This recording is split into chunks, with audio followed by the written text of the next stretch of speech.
Right. Well, good morning, everybody. Welcome to our licensing subcommittee. Before I start the meeting, I'll do the webcast announcement. This virtual meeting is to be webcast. Members are reminded of the need to unmute before speaking. I'd like to remind everybody present that this meeting will be broadcast live to the internet or filmed and will be capable of repeating viewing or another use by such third parties.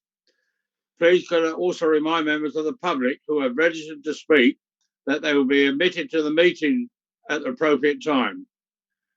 Please be aware that if technical difficulties interrupt the meeting that cannot be overcome, I may need to adjourn the meeting.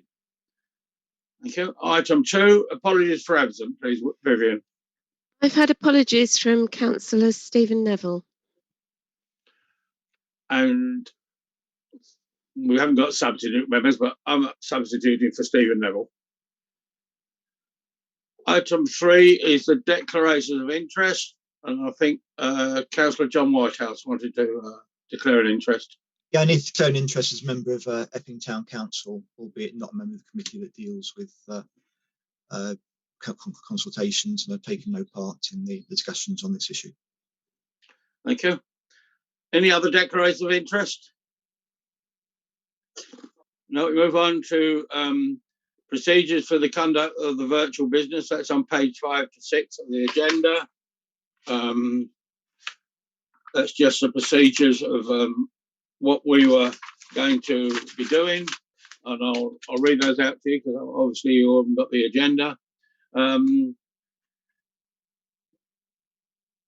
First of all, I will ask all members who are with us this morning, other than the council. I'll introduce who I know. And first of all, we have, going along the top line, Vivian Messenger, who is Democratic Services, Peter Jones, who is the licensing officer for Epping Forest District Council, Councillor Stephen Heather and Councillor Louise Mead and Councillor John Whitehouse are joining me on the panel.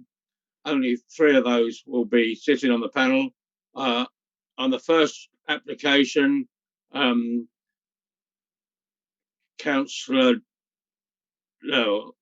Heather, you're sitting out on the first one, aren't you? That's right. And then he'll be observing for the application. He'll be there in case anything goes wrong with the video or anything. And then Councillor John Whitehouse will be sitting out on the second application, but they both will be there, but they won't take part in the discussion. We also have Debbie Houghton, who is from the licensing office, licensing department, Rosie Ferrara, who is our legal services. Now we come on to Amber Pryor. I think you're the applicant. Is that correct? Hi, yes, I'm here, yeah. I'm just with Isabella. She's also the manager of our business, so she's just joining me on the call. Okay, you'll get asked, we'll bring you in when you have to speak. We also have Councillor Les Burrows, who is just observing the meeting. Now, Sharon Fanigatari, that is, if I pronounce that right. Who are you representing? I'm speaking about the application that Amber, I think, has submitted. Okay, thank you. Now we have Councillor Chris Whitbread, who is speaking on the Epping application, or the Fruits of the Forest. We have Michael Wright. Michael, welcome. You're just observing, or are you speaking? You're muted. You're still muted. I was unmuted when I went into the room just now, and I'm now back on. So yes. You will be speaking. Yes, I will. Okay. And we got Beverly Ramsey, who is clerk for Epping Town Council, I believe. You'll be speaking. Adrian Henry is from Democratic Services. He's overseeing, so we do it all right. We have Councillor Holly Whitbread, again, a speaker on the Epping application.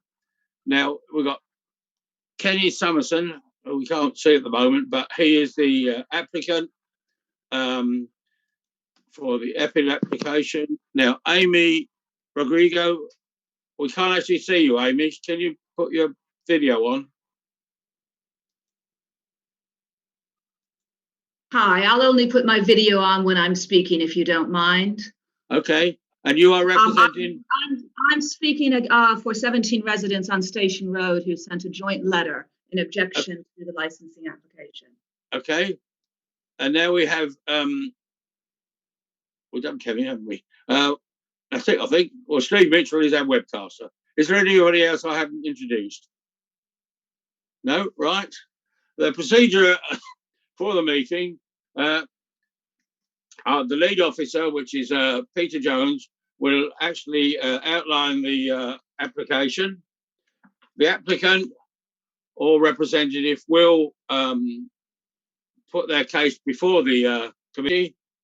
Then it will be the actual committee of the three of us who will be judging the application. Objectors will be able to ask questions to the applicant. It'll be then the objectors who make representation. Excuse me. And then we will ask the objectors, and the applicants can also ask questions at the appropriate time. Finally, the objectors will make representation, a final statement without introducing anything new. And finally, the applicant has the right to make a final statement without anything new. It will then be the committee to go into private session when we will discuss the application. So we now move on to the first. I think I've done everything. First application is application for a street trading consent. The New Limited Loughton Club, 8 Station Road, Loughton. It's going to go on for some time. It's just a week back. This the storm. Who was that? That's right. That's right. I've muted him. Oh, right. Okay. Yeah. Right. I will ask Peter Jones to introduce this item, please. Thank you, Chair. So this first item is an application for the grant of a street trading consent in respect of Chunkies, which will be sited at the Loughton Club, 8 Station Road, Loughton. On the 17th of February 2021, the Licensing Department received an application for the consent from Amber Pryor of Chunkies Limited to trade at that location. A copy of the application is attached to the report. The application sets out the relevant activities applied for and the times requested, those being the sale of hot and cold food and drinks Wednesday to Saturday 12 to 9 p.m. and Sunday 12 to 8 p.m. There is no requirement in the Local Government Miscellaneous Provisions Act of 1982 to carry out any consultation, but the licensing officer has notified Essex Police, Essex Fire and Rescue Service, Environmental Health, Community Resilience, Essex County Council Highways, and the Loughton Town Council and the ward councillors. A public notice was also placed at the site, and a copy is attached to the report. As a slight amendment to point 4, we actually received 2 representations of objection to the application, one from a resident and a second from a residents group. That was an error on my behalf. Apologies. The applicant had agreed to additional condition being attached to the consent if granted, which was in response to a representation from Community Resilience. Environmental Health, Loughton Residents Association Plans Group, Loughton Town Council, and have made no comments or objections. I believe that is all there is. Just to point out again, it's the Loughton Residents Association Plans Group that responded, not the Loughton Residents Association. I didn't realise there were 2 different entities. Thank you, Chair. Right, thank you very much. So now, if Amber Pryor, you could put your application to the committee, please. Hiya, I'm Amber. So yes, we've applied to have our food trailer at the Loughton Club to work from the hours. Hours may vary that we have applied for. it's not so much. We don't want it to be looked at as fast food hut, as has been put on the letter. It's more of a trendy type Soho type look, street food. We already are trading now, into which we've got a really good clientele around the area. Also, stated in some of the points that we may be like attracting a younger group. However, at the moment, we actually do have a bit of an older clientele and families. It's not actually just young groups of people that are buying our food. Also, shall I just go to some of the points? We've got a few points to figure out. Am I now to say about, yeah. So basically, we have actually come to agreement with the Loughton Club that this is a takeaway service. This isn't, you can't sit at the hut, at the trailer, you can't sit down. So I do feel this won't cause more of a problem to people crowding around Station Road. As it is a takeaway service, they will arrive, collect their food, and they will be leaving. So that's one of the other points. There will be no seating area. In regards to the point one, in regards to the school children, although we do really understand the points that was given, at current, I don't actually think that children are allowed out on lunchtimes anyway, because of the current situation. Also, I do feel up the road there is KFC, there is Kebabbery, which I used to go Roding Valley High School myself. I've lived in that all my whole life, and I know that no matter what on lunchtimes, they are quite crowded restaurants. I feel we are a slight healthier option to those I just mentioned. We only serve 100% fresh chicken breast daily. It's served daily. We do serve healthier options, and I don't think anybody actually knows this yet, but when we're going on to trailer, we will be introducing our new sister business, which is called, if you can see, Chunky's Health. So this will be a different side to Chunky's, where we will be serving smoothies, shakes, and hopefully in the future salads. But we just need the opportunity to get out there to be able to do this.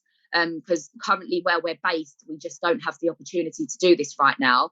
So there is plans that around the school lunch break, the Chunky's Health will be at a discount, whereas Chunky's won't be. And I hope that the prices that we do have on our menu, I hope that children at school wouldn't actually be able to afford that every single lunch break to cause any more of a problem. To the unhealthy side of things.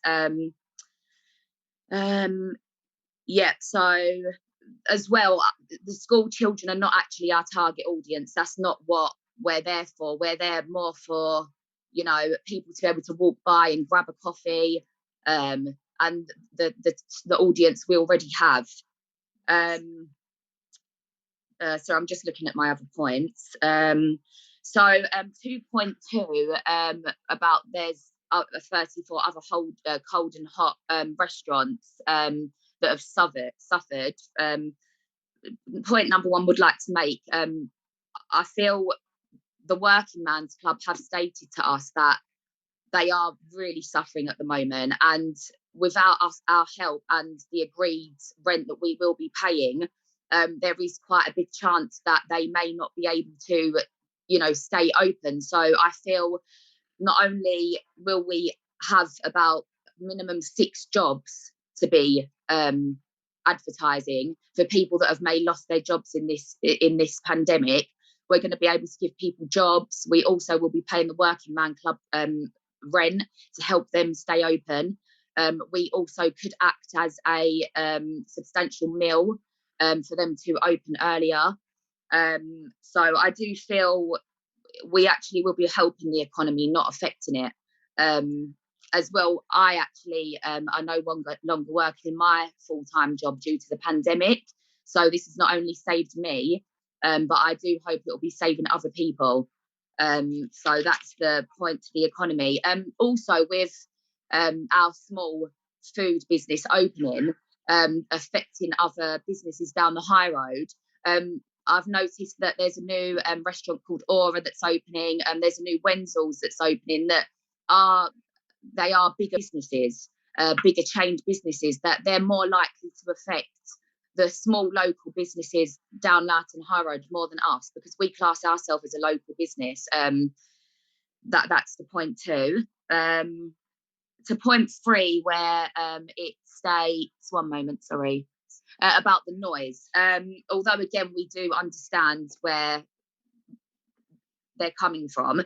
However, the road is off a busy high street of Loughton High Road. It is a main busy walk through for people to walk to the station. There is a school just round the corner, and the noise of the station. Nando's is actually open till a lot later than our proposed time, and they do play music out loud from the speakers. So I feel we wouldn't be adding any more noise pollution, especially as a takeaway service to the road. I don't think that we would be affecting that as much, because there already is Nando's that plays the music out loud. There's the pubs, people walk through there, people walk through to the station. So yeah, I don't think we'd be adding to that, especially with the gals, the people that are sitting at gals now. Yeah, I just don't think we'll be adding to that. For point number 4 is with the antisocial behaviour, as I mentioned previously, our target audience, or our audience that we have already earned, it's not actually, I'm not sure why our business would attract younger people, or what people they're referring to, as our customers now are 80% over 25 families. We very rarely get customers below the age of 21 or 20 ordering our food. So I'm a bit unsure of just what people they're referring to there for the antisocial behaviour, because that's not really definitely not the look we're going for. And that's certainly, at the moment, we've got a really good relationship with all of our customers. A lot of them live up opposite roads of Loughton. A lot of them work in the offices and the shops down Loughton, and we get along with them very well. And I don't think Chunkies would be attracting any type of behaviour at all. It would be nice if they could just elaborate maybe on what groups they're referring to, because that's not what we attract. Also, in regards to the proposed time being too late, we currently are open until 11 p.m. So we have our hours down by 3 hours, because we did maybe assume, or 2 hours, sorry, we did assume this may be too late. And the last thing we would want is to attract any of the people leaving the pubs. So we've cut down our hours to avoid this. Although I don't really think our food will be the type of food they would stroll to after a drinking at the pub. But yeah, we've cut our hours down, and the Working Man Club were actually they suggested that time would be good, and they're happy with that time. But they stay open till 12, so we'll be closing a lot earlier than them. And obviously they have parties where there will be noise, so of course we will be closing a lot earlier. Point number 5.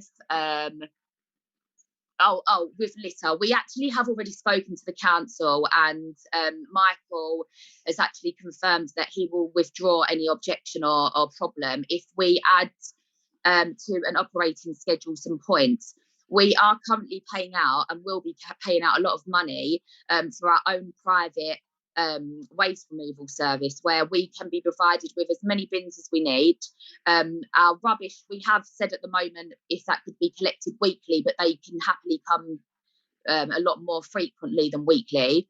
Rubbish certainly won't be a problem. We've seen the pictures that have been attached of Epping Forest District Council bins, which obviously the rubbish is overflowing, and I hate litter. I really do. So yeah, I do agree the pictures are not great, but however, I do think it's quite unfair to be tarnished with a brush that's not ours. So the rubbish that's coming from KFC or from Gals, That's not Chunky's. I would never ever want my cater, my lids with Chunky's littered all over the area. That's definitely not what will be happening, and I could say for sure.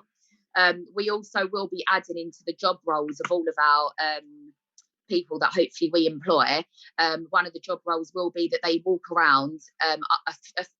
This will be decided, but it will be especially after the busiest times, lunch times, or every few hours, to pick up any litter at a certain mile radius. They'll be walking around the streets of Loughton. Any litter they see, they will be picking it up. I also did mention to the council that hopefully when this horrible time is over, we would like to look into charity events where for certain charities, groups of Loughton get together when we're allowed, and we do go around collecting litter together. Drinks will be supplied by Chunky's. Healthy shakes, healthy smoothies will be supplied by Chunky's, and we all get together and raise money for charity by picking up litter. And that's something that we do have in the pipeline for when. But yeah, litter is completely against us, and we always make sure that's on our social media. We always put that up, that litter is not acceptable. It's one of our pet hates, isn't it? Yeah. Litter will not be a problem, but we can't be blamed for the bins that are overflowing that are not ours. They're not our bins. That's not our business. KFC's not us. We're not Domino's. We're not Gals. Our bins will not be at that trouble. We also have we will be signing a contract with the Working Man's Club. It will be a trial for 3 to 6 months. Basically, that might make people feel a bit better about it. That it will be a trial. It will be trial and error. We'll be seeing how well we'll do, and we will be looking back into it after a few months if there is problems that are pointing out, which I can 99.9% say then problems will not be happening, but it will be looked into. Any problems, then we'll be looking into it. And that's for was that for Sharon's letter? Yeah, that was for Sharon's list.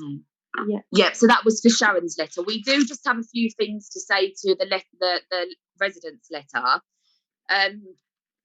Before we actually go through the points, we slightly feel not unfair, but we slightly feel worried about the points that have been made, and we are worried that they are not actually valid points to Chunky's, and that they're actually just general points to maybe just stop any kind of business opening there. Because if you go to actually point 7, it suggests that our business includes bones. However, that's not what we don't have bones in our chicken. That's part of our business. We are 100% chicken breast sourced locally from a butcher's. We never will, and we never have served bones. So it just worries us and suggests that maybe they haven't researched our business at all or enough to actually send these points through. It's just worried us slightly that the points are not actually about our business. It's actually about obviously just not having anything there. So yeah, it just would be nice for a bit more research on us, just to see that we're not just a fast food hut. We're actually a lot more than that, and we really do have a great client base around the area. It would be lovely to actually get them to come onto the call and say we get along with them all. They all enjoy our food. We are on a well-known group on Facebook called Loughton Mums and Dads, where you can see very good comments about us from residents in Loughton. A lot of the points on this letter, they are in the previous letter. So there's a couple more things just to point out. Like I said, there's a new Turkish restaurant opening. There's a new Wenzel's. There's rumours of other new restaurants opening, which are bigger branded restaurants, which I do think will have more of effect than us. I don't think we're as much as a worry. As I said, I wouldn't class us as a fast food hut. That's really not the look we're going for, especially when we do have the sister business introduced, which is Chunky's Health. And any other points? Sorry, just give me 1 minute. Also, as well, with the obesity and that people do have a choice and an option. I'm not forcing anyone to eat our food. I'm not forcing anyone to eat the the fast food, as people are saying, side of it. We have two options. We have a healthy option. We have a not so healthy option. On our not so healthy options, we do serve wraps and rice pots, which are healthier. But I'm not forcing anyone. They have a choice. It's, you know, up to certain people what they eat. It's not, if we don't open, they'll only carry on going to KFC, or if you was to close down all the fast food restaurants. I think you've covered the points fairly well now, Amber. So we'll have to. Yeah, as you sorry, say, I went on a bit there, didn't I? some of the points in the letter, as you say, are not relevant. So we go on to members of the panel to ask questions. First of all, Councillor John Whitehouse. 3 questions for the applicant. Yeah, I just wanted to pick up. I think I heard you say that litter would be collected weekly. I just wondered what the arrangements were for storage of litter between collections, and indeed storage of you know, the food and other stuff that you're using between sessions.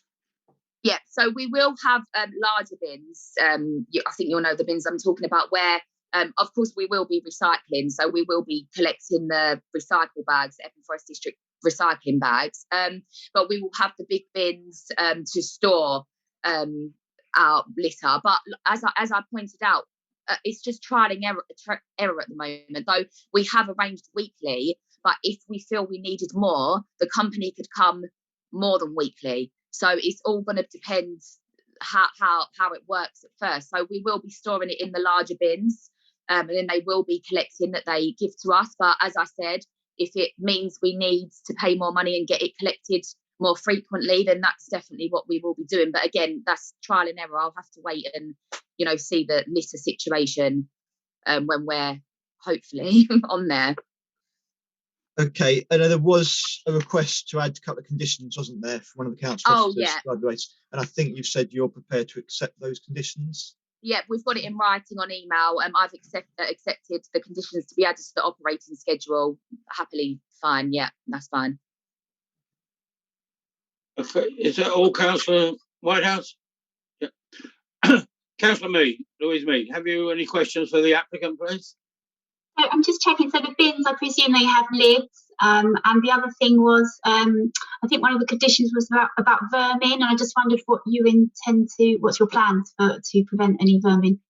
So we will be looking into. At the moment, it's just it's where we haven't been able to have a yes or no. It's hard to sign all the contracts and pay out so much money when I may get a no for this. So we will be signing a pest control company that I actually used before, and we will be getting them. Any problems, we'll be getting them to come. All contracts, bin contracts, we've actually signed that contract. We actually have them. So hopefully it goes to plan. But pest control will be something that we will be signing with a new company. And that can be added to the operating schedule too. I'm happy for that to be added. Okay, and where is the van going to be kept? There? It will be kept, yes, it will be kept. So all wheels will be taken off just to avoid, for insurance purposes, just to avoid, you know, it moving and affecting any cars that are parked there. So yeah, it will have its wheels taken off. So again, that will help noise, as it won't be dragged in and out every day and night. So it will be kept there whilst we are located there. Thank you. Thank you. Okay, thank you very much. I think that's all the questions we have at the moment. Now we move on to the objectors. Sharon Fabigay, if you could just ask questions at the moment, and then we'll come to why you're objecting. Just ask questions on what has been said so far, please. Okay, can I just ask, how big is this trailer and where exactly in relation to the club is it actually going to be situated? It's 10 by 10 and it will be situated in the attached pictures in the email. I think was that sent to you, we circled. So it will either be at the front near the wall, so people can just quickly pick up their food and leave, or it will be slightly just to the left of the door. We have to just figure out with the wiring where it can go, but hopefully it should just be, I think, at the front so people can collect and leave, or at the side. But there is attached pictures that I'm happy to send you if you'd like to have a look. Okay, and sorry, can I just clarify, is that 10 foot by 10 foot we're talking? Yes. Yeah. Yeah, 10 foot by 10 foot. Okay. Thank you. And about the proposed hours, will you be later on submitting to increase the licensing hours that you're applying for? Because you mentioned already that as you operate at the moment, you're operating till 11 p.m, presumably because that makes business sense for you. Will you at a later date be operating to, applying to increase those licensing hours? We wouldn't ever go later, no, because we've come up with a trusted decision with the working club, with the Loughton Club, that for them, they're happy that 9 o'clock is the latest they'd like us to go. So we wouldn't go against them and go any later. No, so that's 100%. I can say on this call that's a no. We will not be going later. Okay. I have no further questions. So thank you. Okay. Thank you. Now we have any other objectors? Yes. Sorry, Amy. Yes. Yes. If you'd like, just ask questions at the moment, please.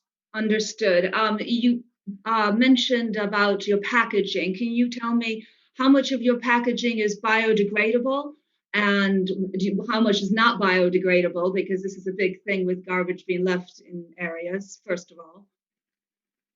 Yeah, so at the moment we have, there's one problem with our packaging, which is the current packaging just has, well, it's actually a recyclable pot. We don't want any plastic at all. So most of our stuff is cardboard and paper, so recyclable. However, the plastic tops that we currently have, we are looking into, we're actually having a meeting online today with a new business to get rid of the plastic pots.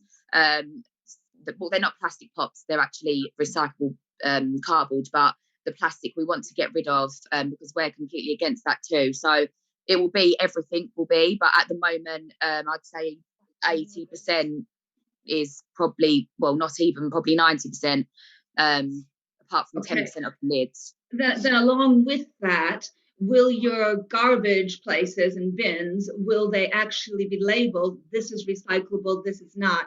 No good having something recyclable when it just gets tossed in the city garbage bin, which then doesn't get recycled. Of course, yeah, of course. We have a lot of bins that we will be getting. We'll have a couple of recycling bins, a couple of food wastage bins. We currently we have to do it now where we're based, so we're used to all of that now. So it won't be a change to us at all. Okay. And again, all of these sound great for the premises itself, but you also said you're a takeaway premises. So all the garbage bins on your premises really are not going to help the garbage that's going down the street or you're collecting. And I appreciate that you're coming out and you're planning on collecting, which is fabulous. But we're on a residential road which only has one bin at either end, which is for Nando's, which is for Gales, which is for any other premises. So I'm a bit concerned that even your collection there won't do it. Is there any way that have you agreed with the council to get more bins, to get more recyclable bins there? Oh, so sorry. So the Epping Forest District Council bins, obviously they're not just for Nando's and Gals, are they? They're for. Well, I'm saying they're overflowing with what they have right now. So yeah. So of course I've seen the picture and it's awful. I mean, but we can't. They're actually the council's bins, and I mean, I agree that the litter overflowing is not great, and also it's not going to look great for our, especially that bin outside Gals. The last thing we want is that overflowing right next to our business. I really hope, I don't see people eating, if it's a takeaway service. We're actually a delivery service as well, which, sorry, I actually forgot to mention that I would say we're like, at the moment, 80% deliveries. We are a big delivery based business, so hopefully there won't be many, but if people, so we'll have someone collecting the rubbish. That's the best we can do, and if it was a problem, hopefully the council would maybe look into getting more bins. That's definitely something that I'd be happy to look into. As I said about the charity events that I'd like to do, I don't feel there's anywhere for our people to sit down your road and eat it, so I hope they would just go off. But well, I actually think that's part of the problem, though. When people don't have a place to sit, they sit on people's property and their fences, and that's where the garbage goes. So then I would, I don't think is being taken care of. Are you labeling the packages to encourage them to be thrown away? I do know a lot of other businesses, not necessarily Gales, will say this is compostable. This is, please throw away your litter. they'll have signage up. Unless there's encouragement from the point of sale, I don't think people will actually throw things away. We have We do. problems with people coming out of cars. I'm sorry, this is partly not a question, but with people throwing things out of their cars, they can't have the premises to sit on and throw it away. They then sit in their car and throw it out the window. So Okay, well, you can do to Is that- encourage them not to do that. Have you put anything in plan to discourage that kind of behavior, which does happen?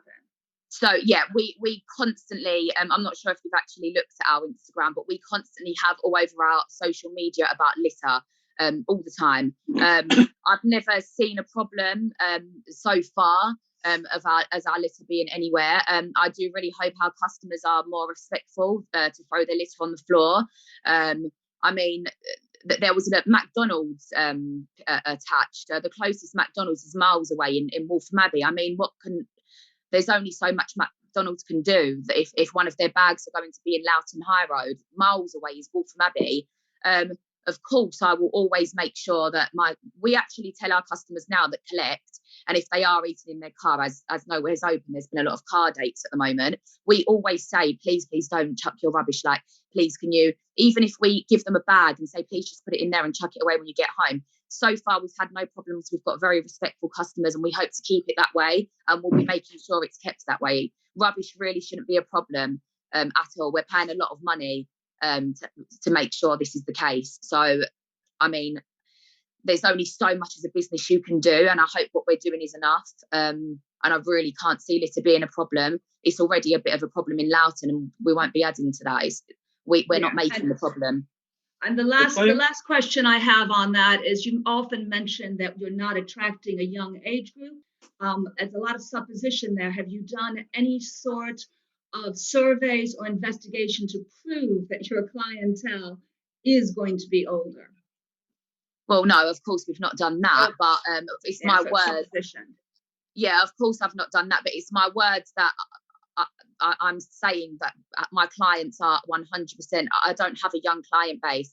Very rarely do I have a young group of school kids ringing. I don't think a young group of children, and I hope wouldn't be able to afford to eat my food that much. It's not. I think you're making lots of suppositions there, because Loughton residents are extremely wealthy, and I'll tell you, they're going into places. I think it's fine. That's why I wanted to know if you had some facts to back that up. I could prove that actually. I could prove that my client's 80% over the age of 25 too. But you can't prove that they're going to be that way. You haven't done a survey in the Loughton area, and you can't guarantee that students are not going to be going there. But they most probably will. But hopefully, with the discounted price, even if they was younger, I don't really see the problem. To be honest with you, I don't kind of get what groups. Yeah, you just told me that an older client. I think we've covered that fairly well. Are there any other questions? No further questions, Amy? No? No, thank you. I'll leave the rest for later. Thank you. Okay. Are there any other questions from anybody regarding the application before we move on to the objectives?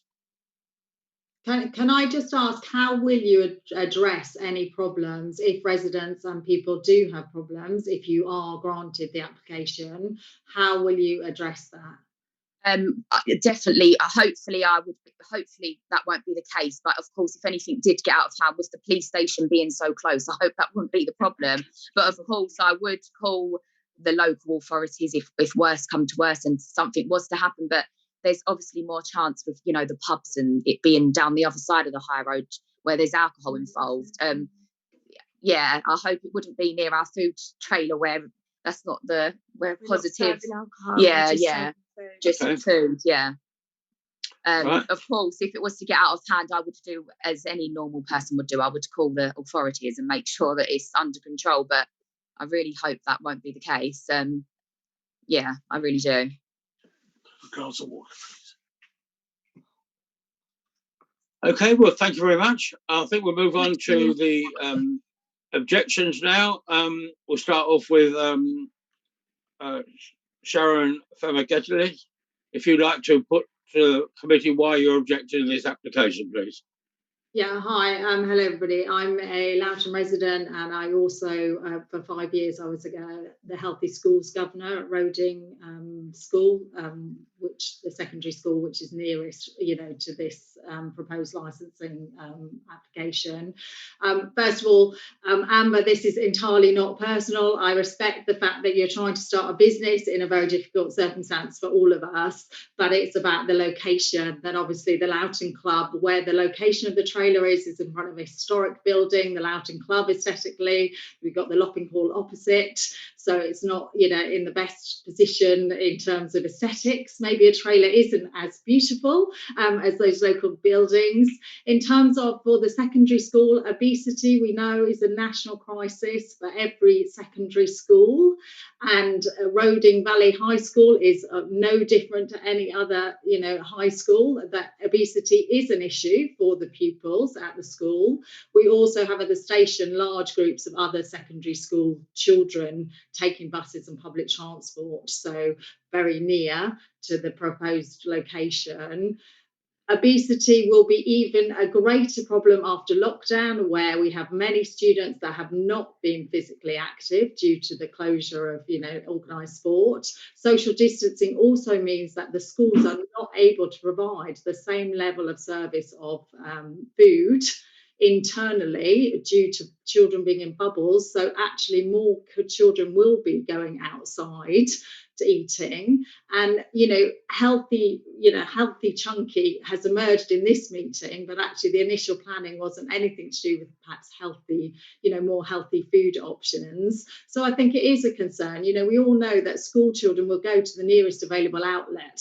School children won't necessarily look at the price if it's cheaper. If healthy food is cheaper, I know from the school itself, kids go for the cookies, the unhealthy stuff. They're not interested in the price. They will unfortunately choose the unhealthier options. So that is a major concern. And the government has had strategies to try and limit the number of fast food outlets near secondary schools. So I think that is, an important point.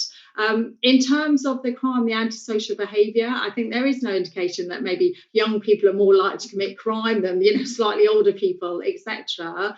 But when we have historically have criminal issues in Loughton, the area around Station Road, Old Station Road and the High Road has traditionally always attracted antisocial behaviour and trouble, and having fast food outlets open till later in the evening isn't going to help that situation. When there are crime exclusion zones, it always includes that area around outside the club. The fact that it's a takeaway, what you find at the moment with Nando's and other takeaways, you get large groups who come in cars and sit outside on a residential street and eat their takeaways with music playing from their cars and chuck the food and people hanging around. At the moment, Gales has already created a problem with people hanging around during the day, but to make that worse into the evening, I think you do attract a different type of crowd of people. I accept that the rubbish problem isn't a problem, local to this business, and it's something the council needs to address on a wider scale. But clearly it is a concern that actually in a residential street, people don't want to be clearing out, 20 fast food cartons every day. So, those are, my objections. All right, thank you very much. Now we move on to Amy Rodrigo. You wish to do a case to the panel, please. Yes, thank you. And I'd also second what Sharon said to Amber. I mean, we give you credit for trying to start a business in hard times, but we're looking at the concerns of residents, someone who's lived here for 25 years and seen the different businesses open and close.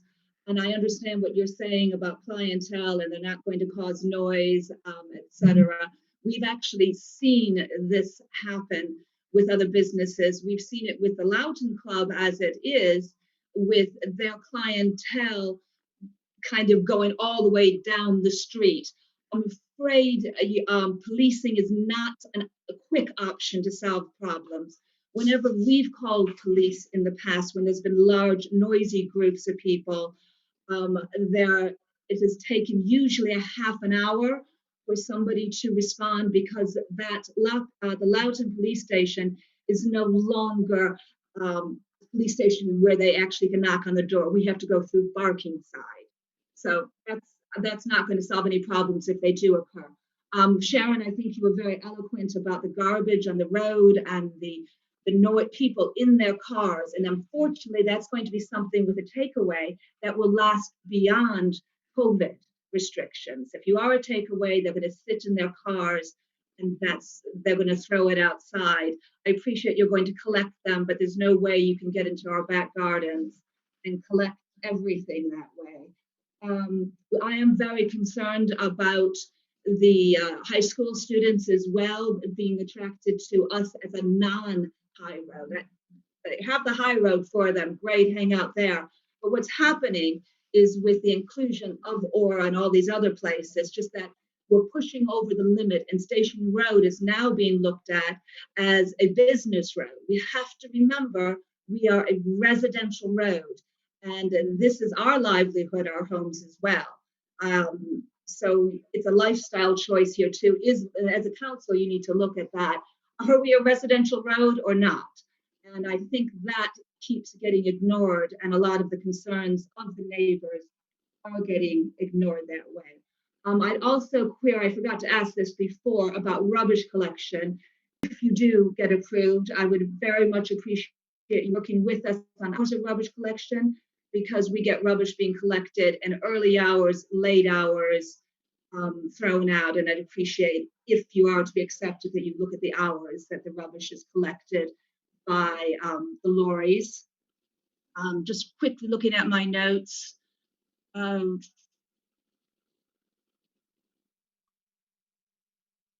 Yeah, again, I guess I'm just a little bit more upset at the fact that you have this ban in an area that is a historical area across from two historical buildings. The fact that there is no seating, it also means it's going to, again, on our wall, that people will find seating if there's not seating, and they'll find it locally. So I think that's a huge problem there. And I think that's all. Thank you very much for listening. Thank you. Right. Members of the panel, if we could ask questions to the objectors. We'll start off.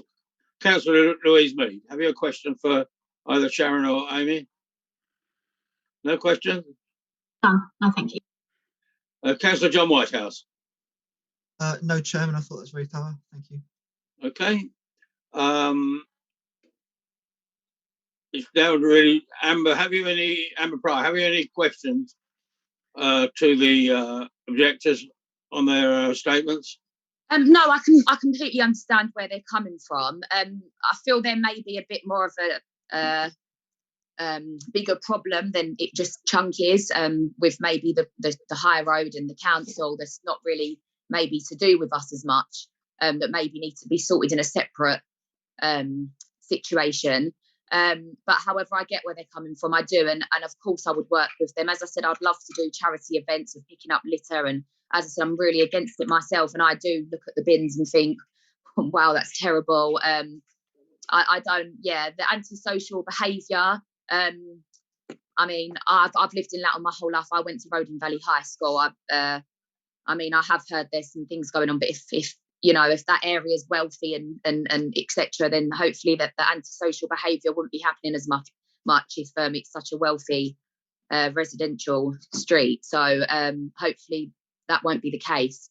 Have you any questions, Amber? No, that's all. Yeah, I completely understand. That's fine.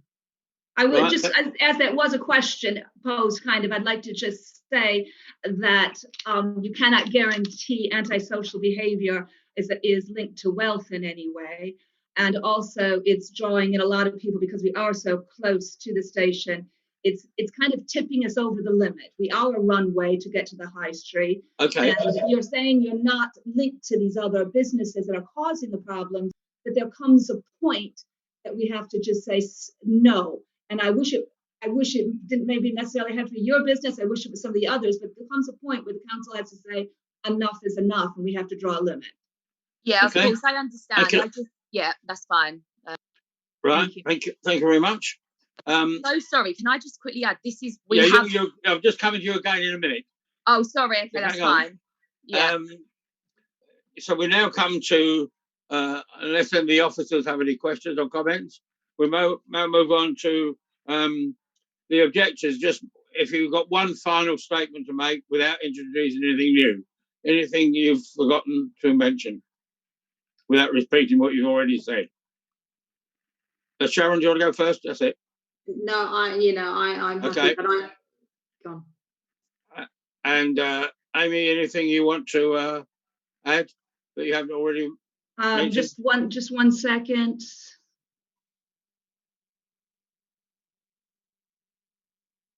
No, my only statement there is in contra. There's a lot of suppositions being made on what we're assuming the clientele and assuming that we're going to be able to take care of the garbage problems. And I just think councillors need to look at that closely, that those aren't fact-based necessarily. We can't guarantee anything. Okay, thank you. And now just to the final statement from the applicant, Emma Pratt, please, without introducing anything new, Emma, please. Okay. Yeah. So, like I said, this is on a trial run. So, from both parties, it's just assuming, and we don't actually know the facts yet. We don't actually know if this will happen, if that will happen. So, I do think with the 6 month trial, this can give us the opportunity to prove these points wrong, and and just prove that it won't be the case. So, we both can't guarantee either side. I mean, I feel like I can guarantee definitely that what I'm saying I'll stick to, but with the trial, I feel, it will give us the opportunity to prove and show. But yeah, that's all for now. But thank you anyway, and I understand everyone's points. Thanks for your time. Okay, just before we go to private session, from Rosie Ferrara, is there any comments you want to make before we go to private session? You're still on the mute. That's yes, it. Only to say that each application has to be taken on its own merit, and what you hear today and what was in the written statement. As it's a trading consent, we can include anything, any kind of conditions which we think are necessary, and such as things to like they could include conditions to prevent the obstruction of a street or nuisance or annoyance. But any objections, anything we put consents, we have to say that any conditions that we put in must be reasonable as well, and that they can be complied with. And I guess what I'm trying to say is the councillors will have to just look at everything that they heard today and on the papers, and then they'll make it. But there's one thing that you might have to bear in mind, that if it's about, as this is a new business, you can't just use suppositions all the time to say this is what will happen. Sometimes you have to wait till it happened and then you raise the complaint. But there's no appeal to the magistrate's court against the council, against the council's decision. Okay, we'll come to that later. Okay. Okay, thank you very much. Thank you. Any of the other officers want to make any comment? Oh. Okay, well, we'll now go into private session. If you could put everybody in the waiting room, please, Vivian, who are not. Can you tell us how long you anticipate this might be? Not really, no. I dare say, I was going to say quarter hour, 20 minutes, but we never know. Thank you. As quick as we can. I apologise because I actually have to go and do some work now. So I apologise. That's right. We'll be back when you reconvene. But thank you very much for the time. Thanks, everyone. To speak. Bye-bye. Thank you.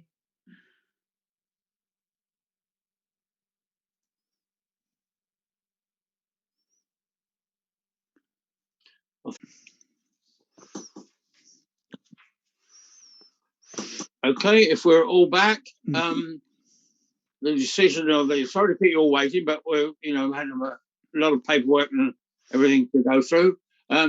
This is the licensing subcommittee decision sheet for an application for a new street trading consent local government miscellaneous provision act 1982. The application is for Chunksy Limited, Loughton, Club 8 Station Road, Loughton, Essex. The application has been treated on its own merits and this subcommittee is taking its decision based upon the merits of the application, the relevant representations received. During our deliberation, private advisory officers gave us no further information. The decision of the subcommittee that the consent shall be granted subject to the following conditions: the authority's standard conditions, the sale of hot and cold foods and non-alcoholic drinks. Trading hours will be Wednesday to Saturday, 12 till 9, or 12 till 2100 hours. Sunday, 12 till 2000 hours. A sufficient number of receptacles with properly fitted covers shall be provided for the purpose of receiving rubbish from customers. The respectable receptacles shall remain in a clean condition and emptied on a daily basis as a minimum when the hereby permitted use is in operation. The receptacles shall be constructed, maintained and located so that access to them by vermin is prevented, and arrangements will be made for regular lawful disposal of the contents by a registered waste carrier. The public area immediately surrounding the premises shall be regularly cleared of waste, food and food containers, wrapping, etc., and left in a tidy state at the end of trading each day. Such refuse shall be removed from the area and disposed of lawfully by a lawfully registered waste carrier. Signs shall be placed in a prominent position while Chinook is in operating, requesting customers to use the litter bins that have been provided for the disposal of waste, food containers, and other litter. And 7, the trailer must be situated and operated from the car park of an Loughton Club in one of the positions specified on page 29 of the agenda. I will now outline the reason for the decision of this subcommittee. The conditions relating to litter are to prevent the creation of public nuisance and ensure that waste and litter is collected effectively and legally. All of the conditions mentioned above are considered in a reasonable, relevant, appropriate and proportionate. Once consent has been granted, the local authority can vary conditions attached at any time. A consent can be revoked by the rules of natural justice must be observed by the local authority before any revocation takes place. And that's signed by myself on the 6th of April. Is there anything else to add to that? No. Rosie, Vivian? No? Can they appeal to the Magistrates' Court? Rosie? Can you clarify something? Hold on. There's no. There is no. Rosie. Yes, there is no appeal to the Magistrates' Court. There's no. The Act provides for no appeal against refusals, although our decisions can be challenged in courts by way of judicial review on the ground that the decision was not properly taken or that some procedural irregularity or breach of the rules of natural justice.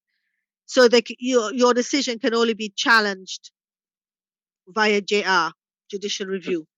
Okay, thank you. Obviously, if anybody has complaints, they should make it to the appropriate officer, or besides the applicant, they can make it to like the environmental health officers, and then you can then review like anything else. Review. Okay. Someone wanted to ask a question, but we have actually made the decision. Yes. No, I'm not questioning. Can you just clarify that part about the rubbish? What did you say about rubbish being collected daily at the end of business hours? Oh, Yes. hold on. Let me just find what he said. Basically can I do you have a copy of the agenda, ma'am? And not in hand, no. Not in hand. But on page the 4, 5 and 6, points 4, 5 and 6 are the agreement, are the conditions which the environmental health officer agreed with the applicant. And they are on, and if you look on page, when you do get your chance of your agenda, is page 42, which I says, don't believe I was sent the agenda, but I'll double okay, check. but never mind. It says, basically, it says the public area immediately surrounding the premises shall be regularly cleared of waste food, food containers, wrapping, etc., and left in a tidy state at the end of trading of each day. Such Okay. refuge shall be removed from the area and disposed of lawfully by a registered waste carrier. Okay, right. Well, thank you Um, very much, everybody. Adrian, the Um, agenda is on the intranet, isn't it? The agenda Sorry? is on the website, yes. On the Yes. website, It's if they available want to have a publicly. look at it. Thank you. And you look at page 42 for those Okay. conditions. Well, I think that concludes that item. Thank you all for your attendance. We'll now move on to our next item, unless everybody wants a 5-minute break, do they? No, says no. Yes, right. We move on to item 7 is an application for a treat trading consent of fruits of the forest, the Duke of Wellington Public House, Car Park, 36 High Street, Epping. And this is on page, if you've got the agenda, page 49 to 80. I think I read it all. We'll need to read it out again, Adrian, the procedure. No, they were all Everybody in was here, weren't they? attendance. Yeah. I think Right. Sorry. You're muted. Rosie, was that you? Yes, you should. You should, I think, tell the public who are the councillors sitting with yourself who's going to make the decision. Oh, right. Sorry, Okay. yes. Yes. For this item, there'll be myself as chairman. There'll be Councillor Heather and Councillor Mead. Councillor John Whitehouse will be just sitting in, won't take part in the decision or in the questioning. He's only there in case anything goes wrong with the actual virtual meeting, where any of us crash out. So I think that's all. We've got everybody who we need. Guys, sorry to shall we leave now for this Yes, one? yes, or- thank you very much. Thank you. Yeah, just to say thank you so much, and we really appreciate it. Okay. Thank you. Bye. Thank you. Right, for this item, Peter Jones is going to introduce the item in a moment. We have also got Councillor Chris Whitbread and Councillor Holly Whitbread, who will be, both of you be speaking? Yes, right. Michael Wright from Epping Town Council, you'll be speaking? I think that was a yes, wasn't it? You're on mute. Yes, I think it was. Hello. Can you unmute, Michael? All right, that's How it. about that? Yes? Yes, you've done it now. Excellent. Excellent. Did you say Modern you'll technology is vastly beyond my intelligence. will you be speaking or just observing? No, I should be speaking, Mr. Chairman. On behalf of the Town Council. Yes, I And, would. Beverly, will you be speaking on behalf of the Town Council as well then? We were actually told we could only have one representative speak on behalf of the town council. That's it. So, providing Councillor Wright doesn't drop out electronically, I won't speak. Okay, thank you. And Councillor Lesbarras, you're just observing, I believe. Okay, right. I think we're there now. So we'll move on to if Peter Jones, you could outline the application, please. Thank you, Chair. Can we just confirm that Mr. Summerson is actually able to sort of hear us? I notice he's taken his microphone off mute. Oh. Just make sure he's actually To present. get on it, I don't know how to do it. So you're there, Mr. Summerson? You're muted still.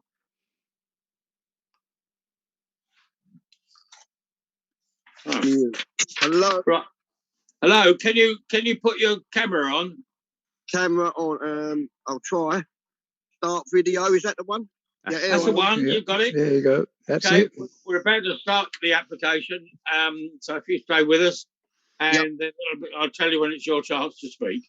So, okay, Peter Jones is going to outline the application first. Thank you, Chair. So this, as you say, is an application for a street trading consent in respect of Fruits of the Forest, situated at the Duke of Wellington Public House Car Park, 36 The High Street, Epping.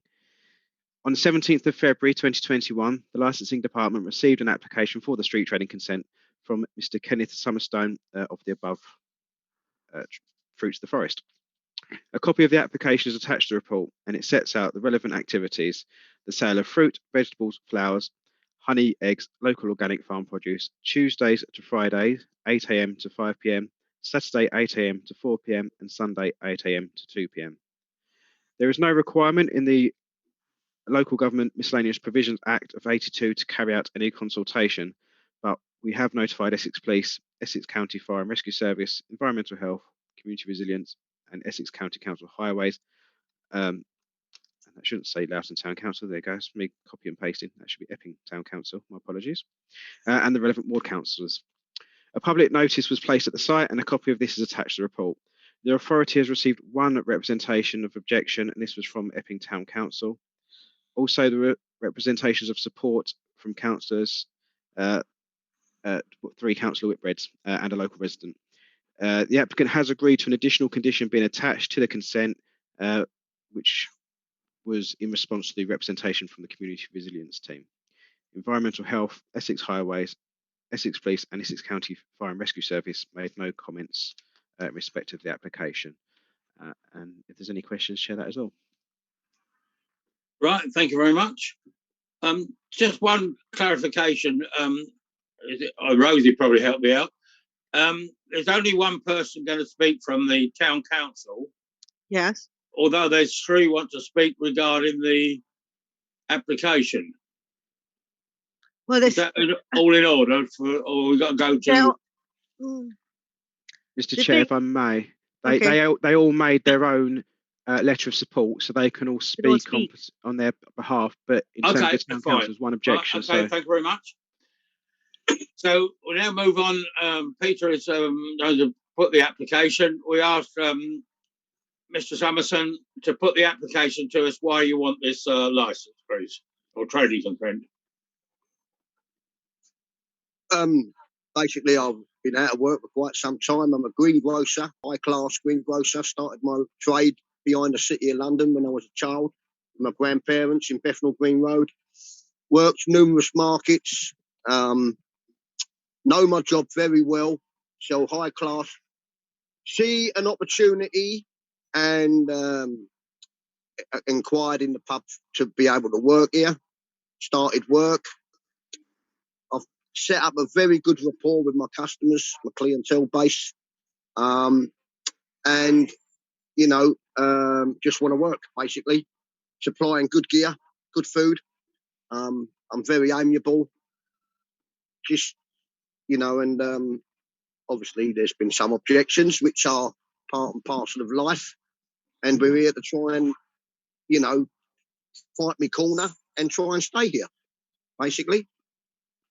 Gets me off the dole and gives me, plenty of working opportunities. Did you get that? Yeah, we got all that. Yeah, that's it. Okay, thank you very much. I'm not great at modern technology because I don't. Well, you're doing well. Okay, thank you. So, thank you very much indeed. Yes, we got all the paperwork. So we now will move on to the speakers who are supporting the application. And I think we'll start off with Councillor Holly Whitbread. Thank you, Chairman, and thank you for having me here today to make my representations. So I really strongly support Mr. Summerson's store. I think it's a brilliant asset to our high street, particularly during the pandemic, because I know many residents feel really comfortable shopping there for fresh produce in a COVID secure way. And when I heard about the town council's objection, which I believe is the only objection, I actually started a petition to show the level of local support for Kenny and also asked the town council to remove that objection. To date, that has 1,200 signatures, showing a huge amount of local support. And actually, I know quite a few people locally who, like Kenny, are not too au fait with technology, so I can't actually sign the online petition, but I know there's a huge amount of local support for Kenny and the stall. In terms of the town council's objection, I appreciate that's mainly around competition with the Monday market. However, Kenny has agreed not to trade on a Monday, which I think is a good compromise and a good way forward. And I would say with that compromise, it's not unfair competition, but healthy competition. Also, I'd just kind of like to say, I'll keep my representation short because most of it was outlined in my own comments, but we should be supporting small businesses and enterprising individuals like Kenny. I think this is a really good example of someone showing enterprise during the pandemic, working, providing a good service to local people. And yeah, that's pretty much my representation, but I would like to really stress the level of local support for Kenny. 1,200 people, and I know he's a really popular addition to the town, and I'm glad he's kind of proceeding to this licensing application for a more permanent presence. Thank you, Chairman. Right, okay, thank you. Councillor Chris Whitbread. Yeah, thank you, Chairman. Chairman, first time in 20 years I've been to your committee.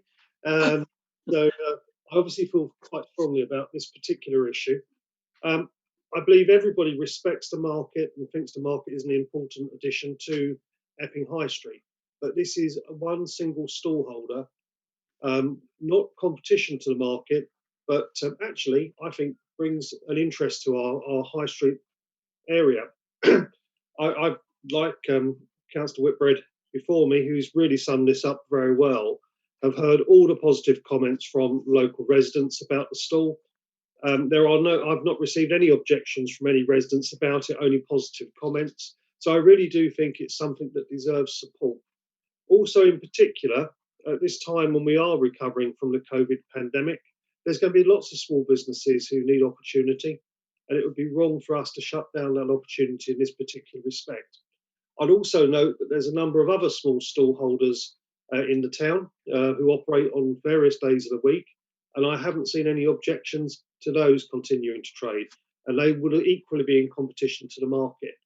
So I really don't think that I would ask this committee to support this licence application. I can't see any reason to object to it, and I don't see any constructive reason to object to it. So, Chairman, I will leave it there, but I think Councillor Holly Whitbread's statement and the level of support for the petition in itself says why this should be supported. Thank you. Thank you very much. I think that's all of the members to speak on the support. We now move on to questions to the applicant and the supporters. First of all, Councillor Louise Mead, have you any questions? I don't have any questions, thank you. Okay, thank you. And Councillor Steve Heber, questions to the applicant or to the supporters? Not at this point, thank you, Chairman. Okay. I don't think we've got any thing at the moment. Now, move on to the questions by the objectors, just to the applicant why you're objecting, but only questions at the moment on the statement he's made so far. I'll give you a chance to put your full statement shortly. Any questions, Councillor Michael Wright? Thank you, Mr. Chairman. Could I just ask, when did the trader first start trading at the pub? What date did he actually first start trading in relation to the fact when he applied for a licence? Because my understanding is it was considerably before he actually applied for a licence. Mr. Summerson, do you remember? Well, it was all by chance what happened. I actually stopped at the bagel store and had a cup of tea and a bagel. I suppose about a week, 10 days before the application was submitted. Reason being was I was always led to believe that I didn't need a licence if I worked on private land. So I went into the public house and approached the lady, and she said, yes, set up. And then the council came to me and told me what I had to do. They told me the do's and the don'ts and the where's and the wherefores. And I followed procedure, and hence I submitted the application. Okay, thank you. Any other questions, Councillor Wright? I'm a little concerned about this social media. To be perfectly honest, the democratic process of is now being taken over by social media. The problem with social media is it can be manipulated to get the answers that you want by asking the questions without giving all the information that is required or should be put forward. So is this a question to Mr. Somerville? It's a question. It was a question, I think, to Councillor Holly Whitbread, who seems to be the social media king of Epping.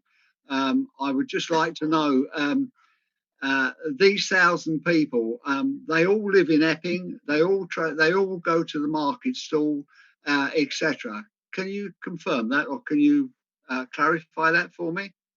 Councillor Holly Whitbread, can you answer that? Thank you, Chairman, or social media queen. Yeah, I think there's a mixture of people supporting the petition. I would say petitions are part of a healthy democracy and an opportunity for people to express their strong views on an issue. And certainly, I can download all of the names, and I think people have to provide their postcode when they sign it. I think a good, healthy proportion of that will be from Epping itself or the surrounding areas. What question was actually asked, if I may? What question do you actually ask these people to give an answer to?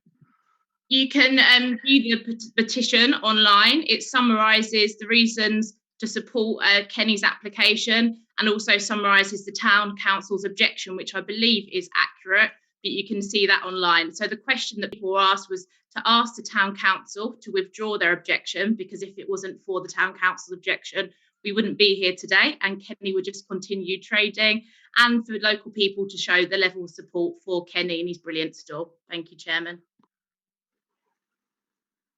Okay. Can I interrupt for a second, please? All this going on, I have actually paid the licence fee. Let's remember that. Just sort of thing, let you know. I've paid the licensing fee. Okay, thank you very much. Accepted gladly. You know, it was straight away. You got to pay straight away, and then the objections came up afterwards. Okay. I think that's all the questions to the. Beverly Ramsey, you wanted to ask a question? Just a quick question. I just wondered why the licence fee had been paid and accepted before the application had been determined. Peter, can you answer that one? Yeah, I can. It's actually an application fee, and so that was why the amount was paid. And then, should the application be refused, we make a partial refund. Okay, thank you, Chairman.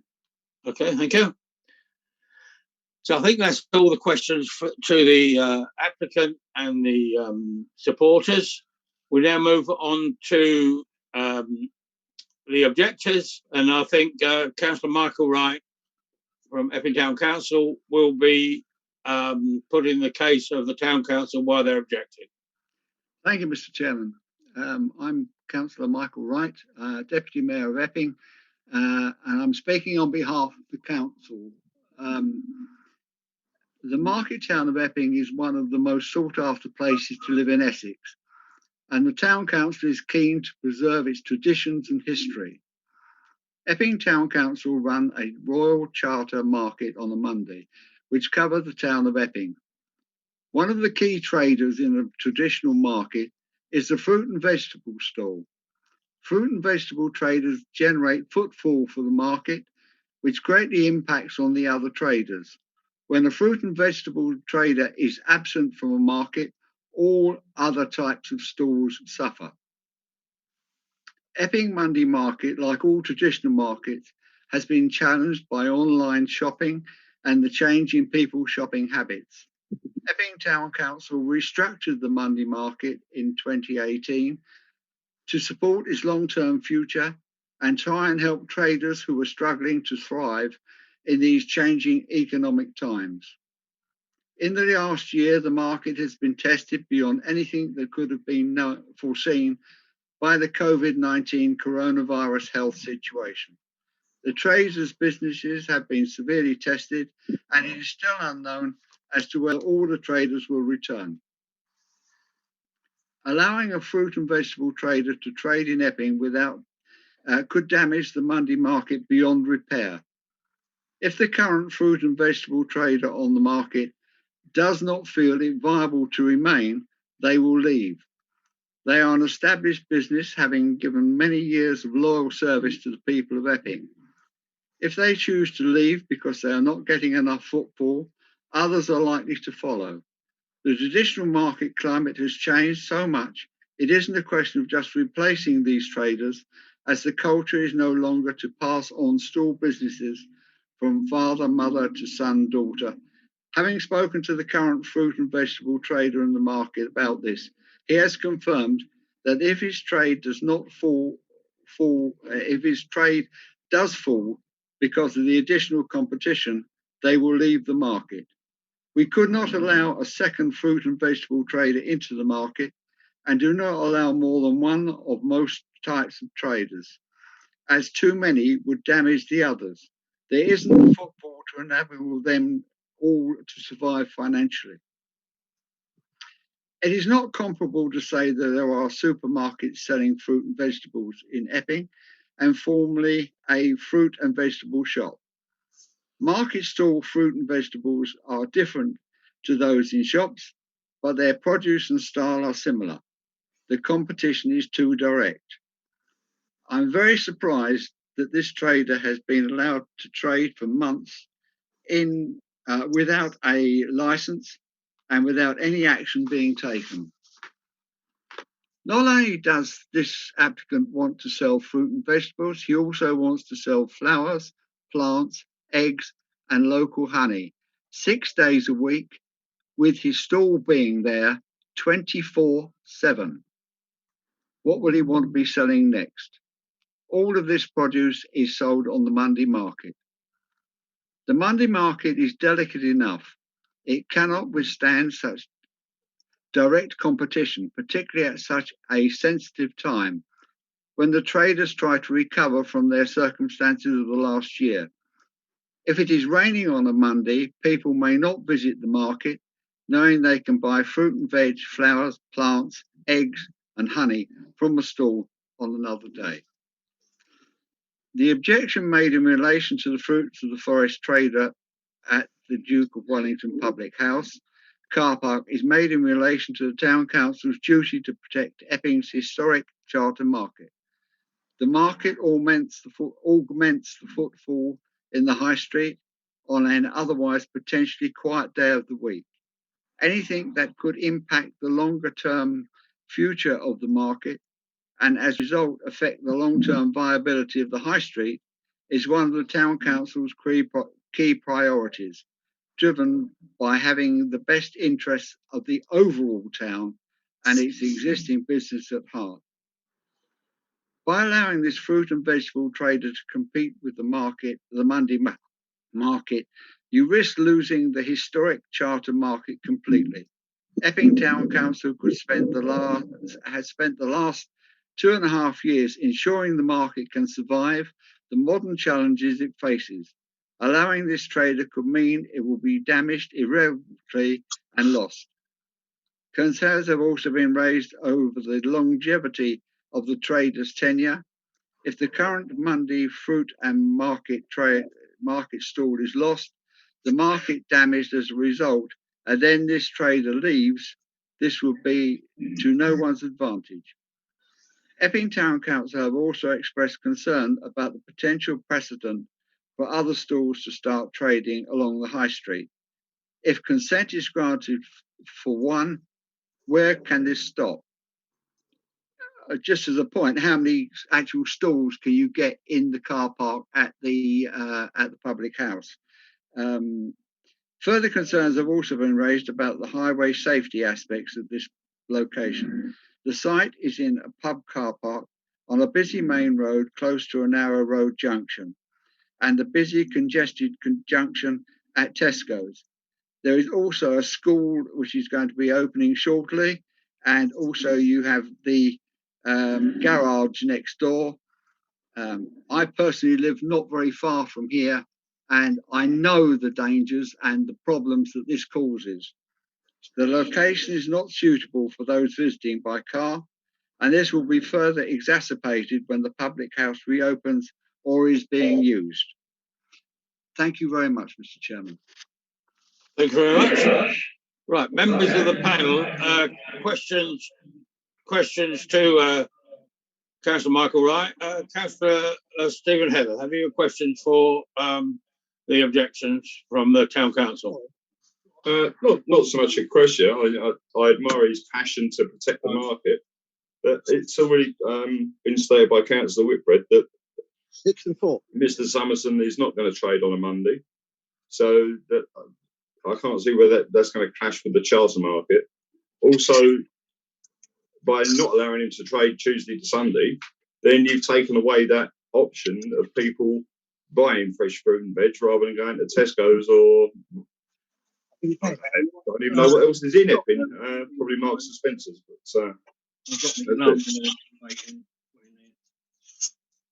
Okay. Yeah. Wait a minute. It's got to be the council meeting. Oh, all right. Yes. Okay. I see now. Have you any actual, Councillor Heather, have you any questions to the applicant or to their supporters? Well, but a possible question then to the applicant is, you said you spoke to the landlady of the Duke of Wellington who there's no objection to you using a car park. Is it actually a freehold house? A free house? I don't know. Yeah, I think it's a freehold. But she sent a letter into a letter of consent into Debbie Houghton. A letter to say that, like, you know, I'm allowed here. Yeah, but there's also another stall just up. There was a stall. I tried to get the stall outside the butcher shop, but they stopped. There was a fish stall there, and they stopped him working. Something. So this is how I wound up with here. Like I say, I walked down the road, cup of tea at the Bible stall. See this? It's ideal location for work.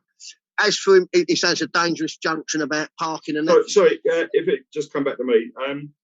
So interested day out, but the thing is, has the brewery given you permission, whoever the landowner is giving you permission to put that stall there, apart from just the landlady?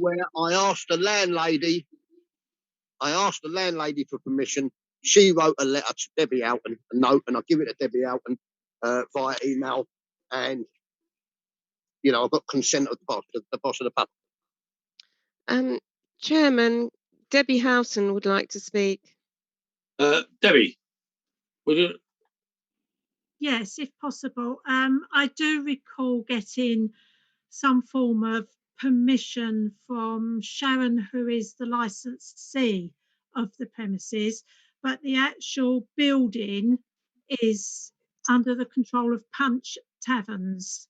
So whether they are aware of this is, I'm not sure, but Sharon has given I believe to be, for the time being, permission for Mr. Summerson to be there.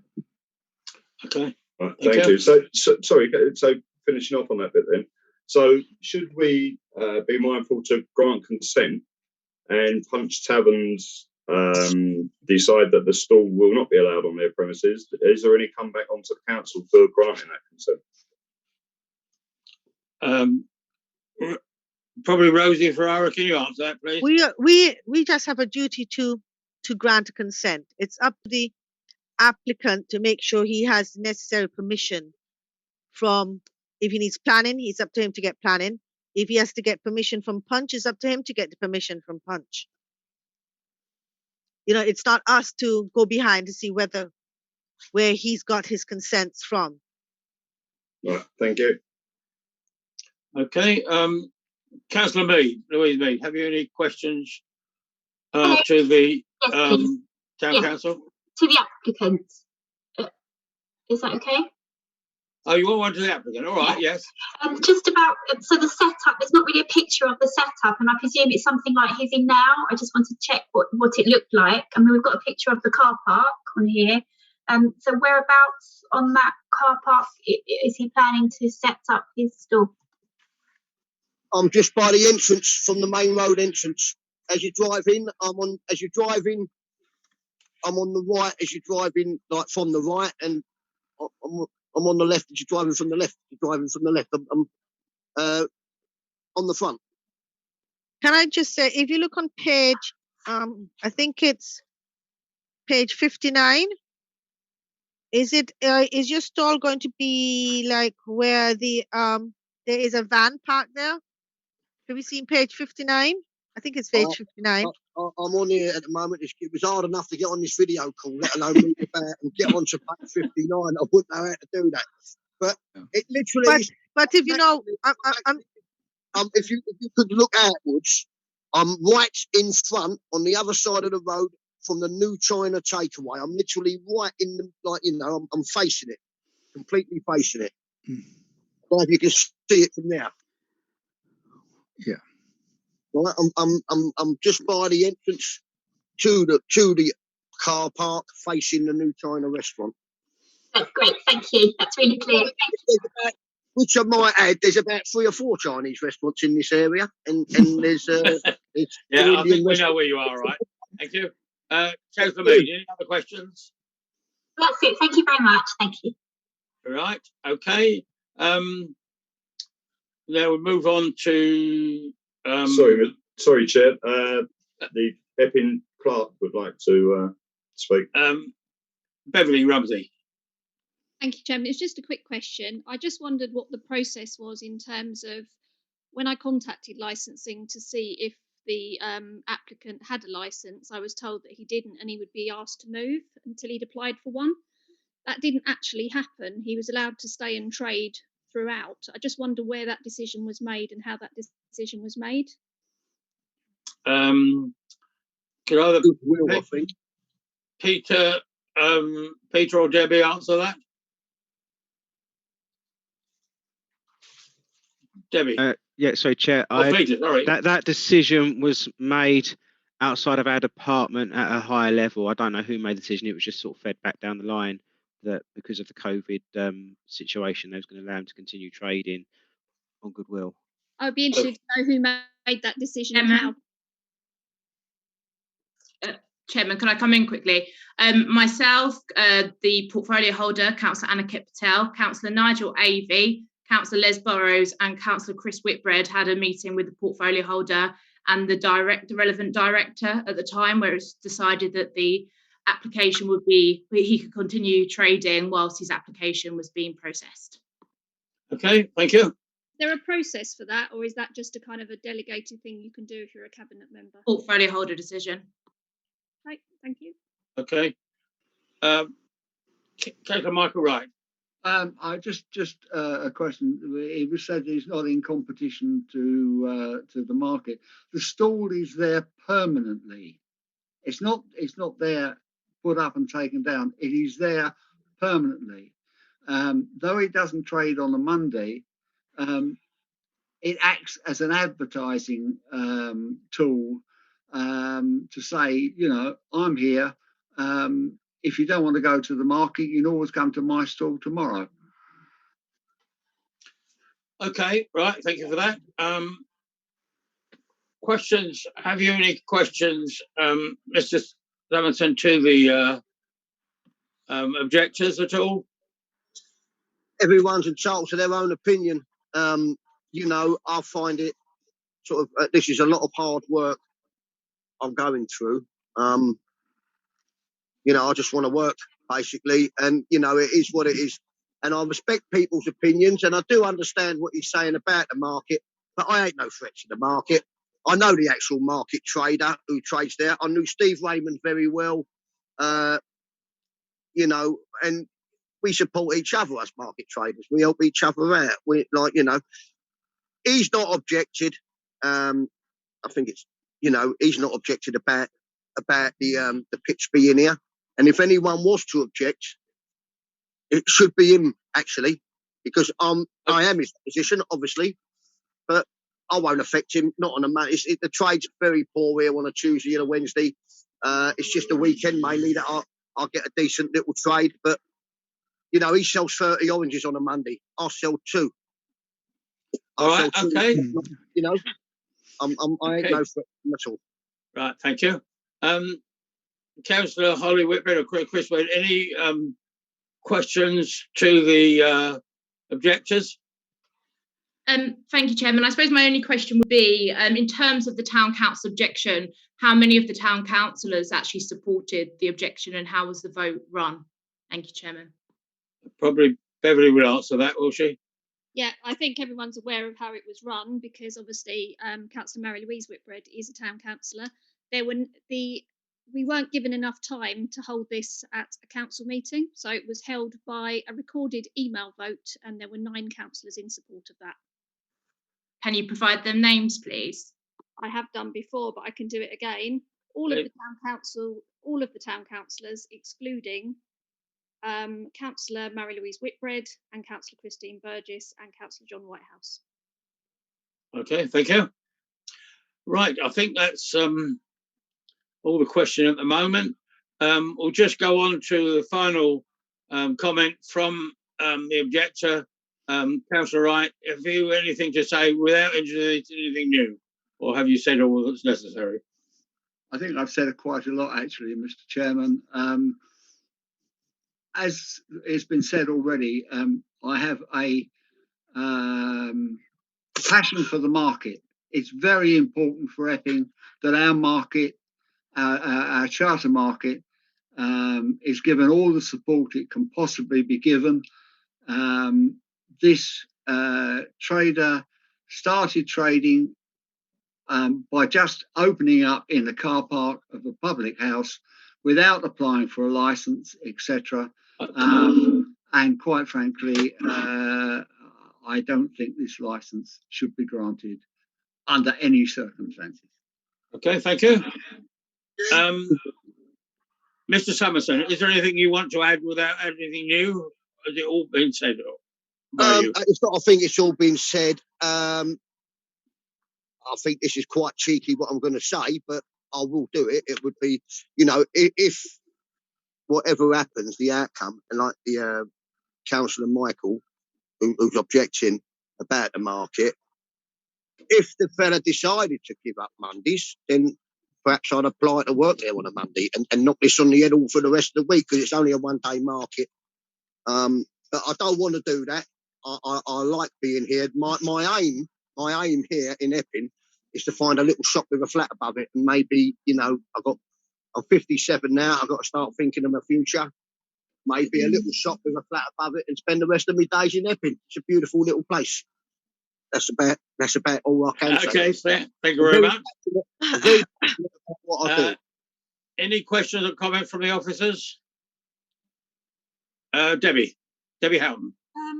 Just a short note, Chair.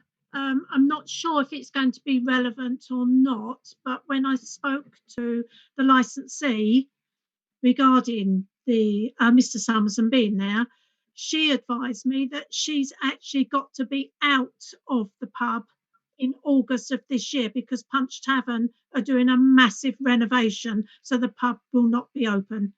Debbie, I believe it's October now. Okay. I've been told it's October. Okay, well, thanks for that information. Okay, well, if we'll now go into a private session. If you could stop the webcast, please, Steve, and we'll be back as soon as possible. Okay, we'll put everyone in.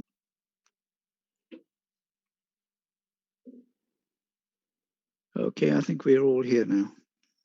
Okay, thank you. This is a licensing subcommittee decision sheet for an application for a new street trading consent under the Local Government Miscellaneous Act 1982. Is the applicant here? I think he's dropped out, Chairman. I think, yeah. We'll try get him back. I think he just wasn't too sure I what don't he think was he doing. realised he No. was to come back, was he? I think he should know he has to come back. Well, does it matter? Cannot the licensing you officer could, relay the information you after can. the meeting? Yes, we just make a note that he's not there. That's all, for Vivian to make a note that he somehow fell out the equation. Okay. Right, so the application is for Fruits of the Forest, Duke of Wellington Public House, Car Park, 36 High Street, Epping. The application has been treated on its own merits, and this subcommittee has taken the decision based upon the merits of the application and the relevant representations received. During our deliberations in private session, advisory officer gave us no further advice. The decision of this subcommittee is that consent shall be granted subject to the following conditions. The authority's standard conditions, the sale of fruit, vegetables, flowers, honey, eggs and local farm produce are the trading hours Tuesday to Friday, 8 till 17 hours, Saturday 8 till 1600 hours, and Sunday 8 till 1400 hours.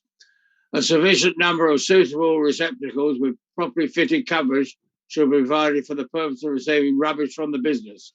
The receptacles shall be maintained clean condition and emptied on a daily basis as a minimum when the hereby permitted use is operational.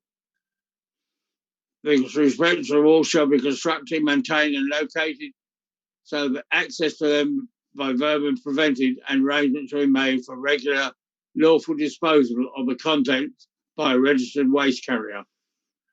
The public area immediately surrounding the premises shall be regularly cleared of waste food and food containers, wrapping, etc., and left in a tidy state at the end of the trading on each day. Such refuse shall be removed from the area and disposed of lawfully by a registered waste carrier. The fruit stall must be situated and operated from the front car park of the Duke of Wellington Public House. I will now outline the reasons for the decision of the subcommittee. One, the conditions related to litter are to prevent the creation of public nuisance and to ensure that waste and litter is collected effectively and legally. All the conditions mentioned above are considered to be reasonable, relevant, appropriate and proportionate. Once consent has been granted, the local authority can vary any conditions attached to it at any time. A consent may be revoked, but the rules of natural justice must be observed by the local authority before any revocation takes place. A reminder to the applicant that if any other permission is or consent is required to operate from the car park of the Duke of Wellington, it is the applicant's responsibility to obtain the same. So the application is granted, dated and signed by me on the 6th of April 2021. Is that all clear for everybody? Okay. Thank you, Chairman. We now move on to exclusion of public and press. We know to need to exclude the public and press. So that, thank you all for your attendance and your help and guidance, and I'll declare the meeting closed. I would like to just when everybody else is gone, I'd like to just speak to the councillors. And the clerk, the Epping clerk, would like to speak, Beverly.